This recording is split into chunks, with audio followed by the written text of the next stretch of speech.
دعا کے بعد بھی اگر حالات کو سخت ہوتا دیکھو یا پریشانیوں کو، درد کو اور اپنے دل کی بے چینی کو بڑھتا ہوا محسوس کرو تو یہ مت سوچنا کہ اللہ سن نہیں رہا۔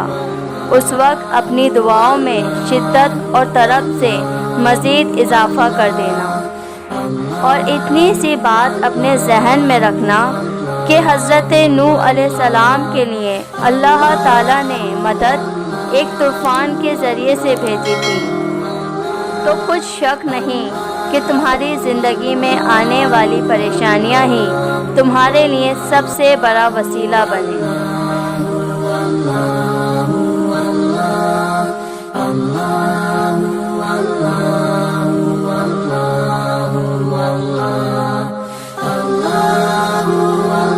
اگر آپ کو ہماری یہ ویڈیو اچھی لگی ہے تو لائک کیجیے اور سبسکرائب کیجیے ہمارے چینل کو۔ ویڈیو دیکھنے کا بہت شکریہ۔ اپنا بہت سا خیال رکھیے گا۔ اللہ حافظ۔